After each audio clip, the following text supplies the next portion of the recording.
Hello friends, आज मैं आपके लिए शादी बाय चांस का पार्ट नंबर 2 लेकर आई हूँ। अब शिवाय और प्रीति दोनों के घरों में धूम मची हुई थी।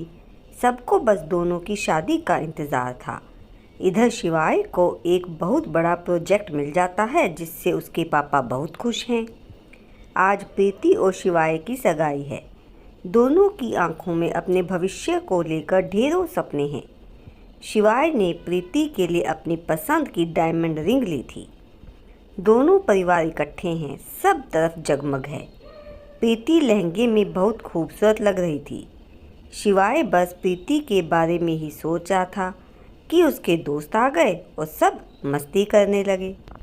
इतने में शिवाय के पापा माइक पर बोलते हैं, प्यारे बेटे शिवाय, बहुत कम पिता ऐसे होते हैं जिन्हें यह कहने का सौभाग्य प्राप्त होता है कि मेरा बेटा एक लायक बेटा है जिसने मेरा सर आज और भी ऊंचा कर दिया। आज इतना बड़ा प्रोजेक्ट लेकर तुमने साबित कर दिया कि अब यह कंपनी तुम्हें सौंप कर मैं रिटायर हो सकता हूँ। आज मैं अपने बेटे की खुशी के दिन उसे एक गिफ्ट देना चाहता हूँ। आज मैं अपने बेटे शिवाय को ओबरॉय कंपनी का CEO बनाता हूँ। सारा हॉल तालियों से गूंजने लगता है, लेकिन शिवाय की सौतेली माँ के दिल में आग लग जाती है और वो बस झुलसती रह जाती है। सगाई अच्छे से संपन्न होती है, सब खुश थे, लेकिन छाया के लिए वह रात काली थी। वह बस यही सोच रही थी कि उसके बेटे का हक मारा जा रहा है और वह ऐसा नहीं होने देगी। आज शादी को बस एक दिन रह गया था। सब शादी की तैयारियों में लगे थे। प्रीति के हाथों में मेहंदी लग रही थी, लेकिन छाया बस जाल बुन रही थी। छाया रोनी सूरत बनाकर शिवाय के कमरे में जाती है और कहती है, मेरे प्यारे बेटे, अगर आज तुम्हारी माँ जिंदा होती तो तुम्हें देखकर बहुत खुश होती। पर वो कैसे जिंदा रहती एक ऐसे आदमी के साथ जो उन्हें अपने लायक नहीं समझता था। माँ, ये आप क्या कह रही हैं? हाँ बेटा, मैं अपने मन पर और बोझ नहीं रख सकती। आज तुम्हें सच बता ही देती हूँ। तुम्हारी माँ मेरी बहुत अच्छी सहेली थी। वह घरेलू औरत थी और मैं बहुत ही मॉडर्न। तुम्हारे पापा ने उससे शादी तो कर ली, लेकिन कभी दिल से अपनाया नहीं। उन्हें हमेशा दुत्कारा और उनकी पीठ के पीछे हम दोनों ने शादी कर ली। जब ये बात तुम्हारी माँ को पता चली तो उन्होंने जहर खा लिया और इस दुनिया को अलविदा कह गई। क्या माँ को फूड पॉइजनिंग नहीं हुई थी? उन्होंने आप दोनों की वजह से जान ली और आप दोनों ने यह बात मुझसे छुपाई। तुम्हारे पापा तुमसे बहुत प्यार करते हैं, वो तुम्हारी नज़रों में गिरना नहीं चाहते थे। शिवाय ने कहा, बस कीजिए और चले जाइए यहाँ से।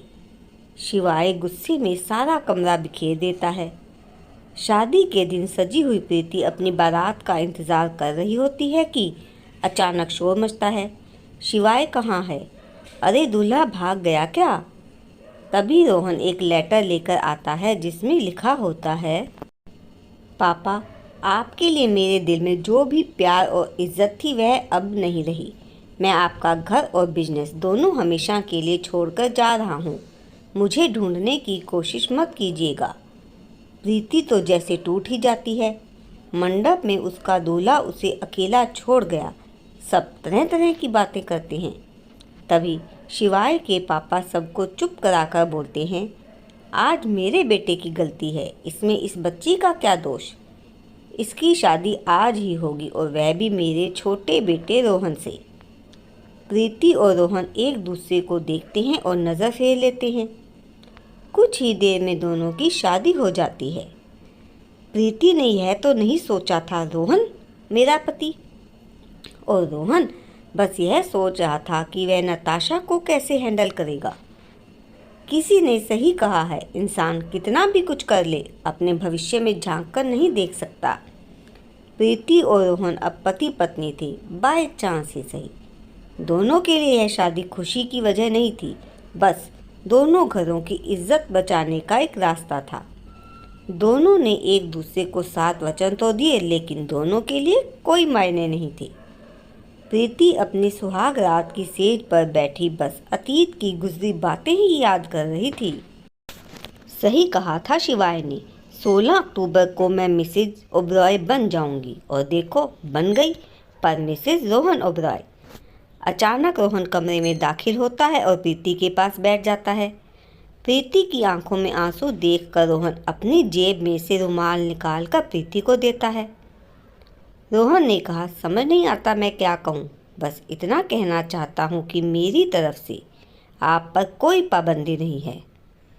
हम सिर्फ दुनिया के सामने पति पत्नी हैं, लेकिन हमारा रिश्ता एक अनचाहा रिश्ता है। भाई ने जो आपके साथ किया वह बहुत गलत था, और जो तुमने अपने साथ किया वह भी सही नहीं था। रोहन, तुम भी अपने बारे में सोच सकते थे।